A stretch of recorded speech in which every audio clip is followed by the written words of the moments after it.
Hey there, everybody. Pete Pardo here. Welcome to another edition of What's Hot with Sea of Tranquility. Today we've got probably the progressive rock release of 2020. I think I can safely say that. The brand new release from Wobbler from Norway.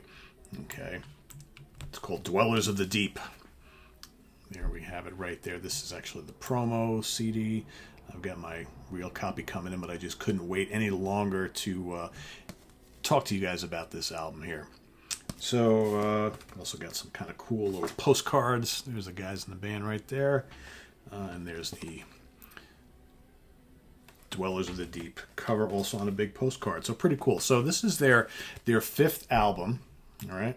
And actually is their... let's see, the first one since From Silence to Somewhere, which was released in 2017. So they've actually come back pretty quickly here.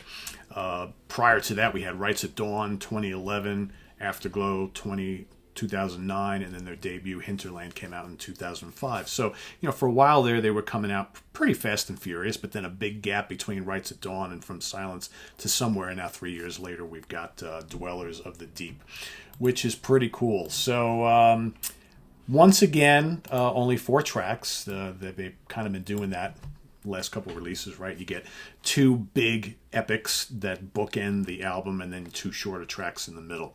So you've got By the Banks at just under 14 minutes long. You've got 5 Rooms, fairly short at 8 and change, right?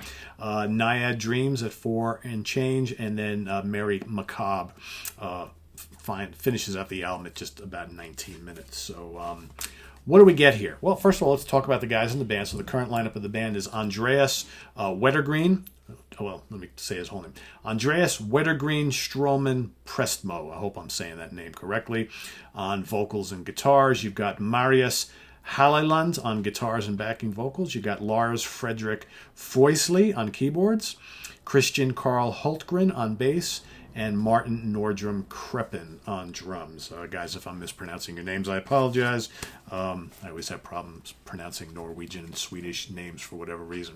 So, what do you get on this album? Well, glorious 70s-inspired symphonic progressive rock, obviously.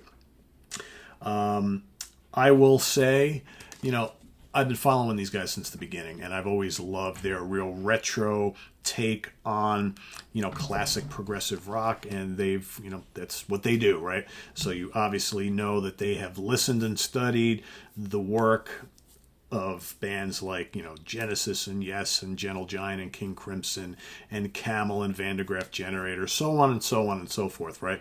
And, their albums are just steeped in like Moog synths and Mellotron and Hammond organ and biting guitar and Rickenbacker bass, right? And nimble drums and percussion, all that kind of stuff. The vocals are in English, right? Very good vocals, I might add. The songs are kind of dreamy, yet they're energetic. Sometimes they're really complex, sometimes more pastoral, right? Usually with each album you get a lot of these kind of characteristics and elements going on. This album is no exception. I will say, I always kind of get drawn to the epics of bands like this. By the Banks is the kickoff track, like I mentioned, and that is a really, really cool piece. A lot of great keyboards. I love the real busy acrobatic bass and the nimble guitar work. The vocals just kind of floating over the top of everything. The final track, Mary Macabre, is just unbelievable song.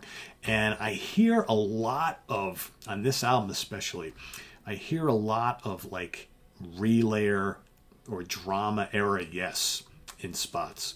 I think there's kind of some of the arrangements here are a little bit more upbeat, which reminds me of Yes. I noticed a lot of their older stuff. I always got that kind of like, Gabriel era Genesis meets like early King Crimson vibe. I'm hearing a lot more Yes and Gentle Giant. These arrangements seem a little busier, a little more complex. Love the vocal melodies. They're great. In fact, the melodies on all these songs are really, really cool. And I've been wanting to do this review for like 2 weeks, and I keep listening to it. It's one of those albums that the more you listen to it, the more you kind of get out of it. And it's like, just when you think you kind of know the album, it's like you listen to it again, you're like, oh, I don't remember hearing quite that right there. Ooh, that's a cool little guitar lick and passage right there. Ooh, that vocal melody right there. And that's that's what you get. Every time I put this on, I'm hearing something different. So I probably could have waited even longer, but I figured, you know what? I wanted to get this out there now, because I think if you haven't gotten this new Wobbler yet, what are you waiting for? All right, get it on order, get it in as quickly as possible, whether you like the physical copy or whether you want to do a digital download. Either way, you got to get in touch with this music ASAP. It's just absolutely amazing. And, I just want to point out the guys in the band once again, right? Totally going for that retro look, as always. At the end of the day, this is going to be one of the greats in the prog rock genre here in 2020, without a doubt. I think, I've reviewed just about every Wobbler album that has come out since they first burst on the scene on the website.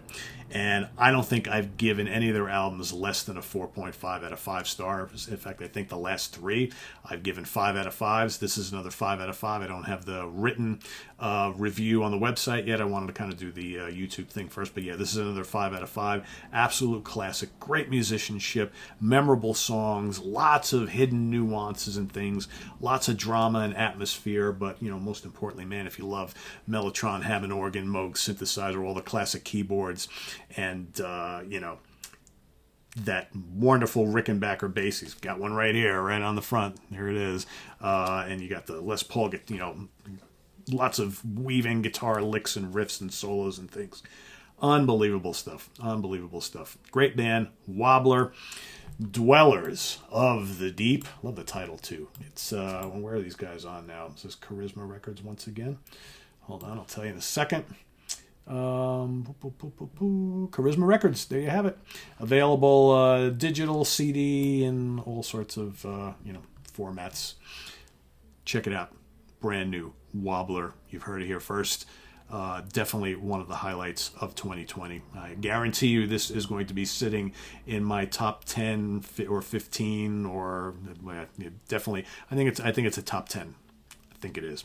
So anyway, check it out. Visit us on the web at www.seatranquility.org. We're on Facebook. We're on Twitter. Of course, we're here on YouTube all the damn time. Coming up tonight, we've got the Hudson Valley Squares for a fun show where we are each going to talk about our favorite year in music based on the albums that we love the most. So which year for us is unbeatable as far as the number of great releases that came out. So we're each going to talk about our favorite year and our top 5, maybe top 10. We'll see how much time we have, albums released in that particular year. So that's coming up tonight. You don't want to miss that. In addition, I'm hoping also to give you guys a review tonight of the brand new Blackstone Cherry album, The Human Condition. There it is right there. As well as another Monsters Den episode. So tonight we're going to talk a little bit about Universal's The Wolfman. So stay tuned for all that stuff, and we'll see you then, guys. Bye-bye.